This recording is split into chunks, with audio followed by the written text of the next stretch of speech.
Hello everyone, and today I'll be showing you what sexual reproduction in plants looks like.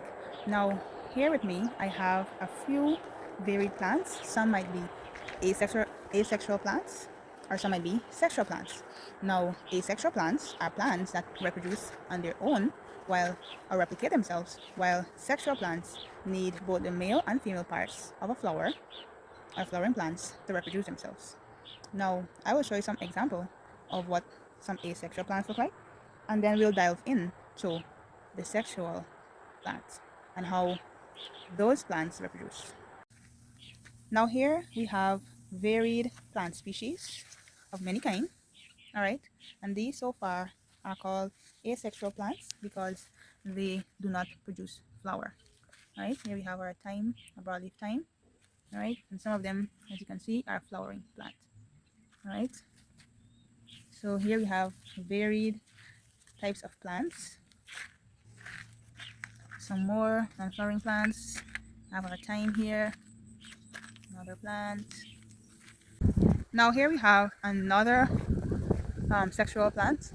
This is a guava tree. Many of us are going to be familiar with this plant. Now, before any sexual reproductive plant produces its fruit, we all know that the flower of that plant has to go through fertilization, either by pollination or fertilization. Here we have a soursop tree. Same thing goes on here. Have a lemon tree. Here we have a that sound a bit maybe. Yeah, here we have a passion fruit vine. Alright, and the same thing happens to this plant. We have a tomato plant. Alright. This tomato plant is dying, but we get the point. We have tomato there, it has to be picked. A few more. And here is what the tomato flower looks like. Alright. So we're gonna take a closer look as to what happens inside of this flower. All right, we're gonna dissect this flower and take a closer look as to what happens inside this flower and the parts of the flower before it turns into the tomato or any other fruit of a sexual reproductive plant. As I would have indicated, this is how small the tomato flower is. So we will now dissect it and look at the inside of the flower to see what happens before fertilization. Now, because it's so small, I wanted to cut it, but I will just pull it apart so you can see the inside. Or should I just cut it? I'll cut it instead because I don't want it to be damaged. So cute.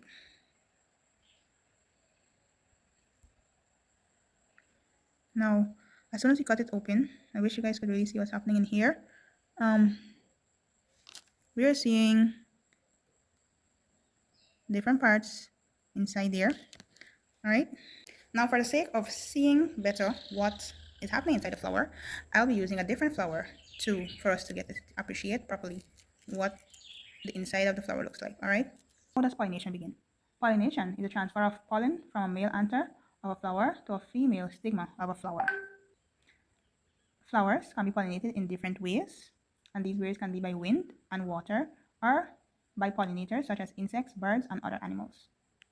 Now, something important that we need to know, if flowers pollinated by pollinators are structurally different from those pollinated by wind or water. So, in simpler terms, a flower can self-pollinate or it can be pollinated by pollinators, wind or water. All right. Now, if a plant self-pollinates, all right, the pollen grain of that flower goes into the female part of that flower, all right, which is the stigma, all right, and there the pollen grain goes down into the tube of the stigma, which is called the style, and into the ovary. Now, into the ovary is where fertilization occurs, all right, fertilization occurs, and hence we beget the fruit of that plant. Now, of course, when that flower has been fertilized and it turns into a fruit, right? When we use that fruit now, the seed of that fruit can then be used to reproduce another plant. And the cycle, that plant now matures, and the same cycle occurs whereby the different ways of fertilization happen, either by the plant of itself or by pollinators. All right, and that cycle reoccurs. Now some plants do not, now some flowering plants do not bear fruit. For instance, this plant here, it does not bear fruit. The plant just produces the flowers, and that happens for decoration. And when the plant's blooming season has been finished, the flower then gets old and falls off of the plant. All right, so that's it for sexual reproduction in plants. Hello everyone, my name is Ms. Amishram, and today I will be explaining asexual reproduction, a way that some plants make new plants just using one parent plant. In asexual reproduction, plants do not use flowers or seed. They use parts like leaves, stems, roots, or even bulb. The new plant is an exact copy of the parent plant. Here is my snake plant. It is a great example of a plant that can reproduce asexually. You can cut off a leaf and plant it in soil, and it will grow a new snake plant. It also grows from rhizomes on the ground. These send up new shoots. For example, here we have the parent plant, and we would have gotten 2 other plants from it. We can also cut the leaves, take the plant out and cut the root into and form 2 separate plants. Here I have a garlic which can grow from bulb. You can plant one in the soil and it will sprout. Here I have a bulb of garlic that would have already started sprouting. Next we have a potato. Potatoes grow from little eyes on their surface. Each eye can grow a new potato plant. For example, here we have a potato now getting an eye, which will then form into sprout and start growing. Some plants like strawberry and mint use runners, which are stems that grow sideways and form new baby plants.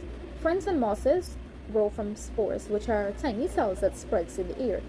But why is asexual reproduction important?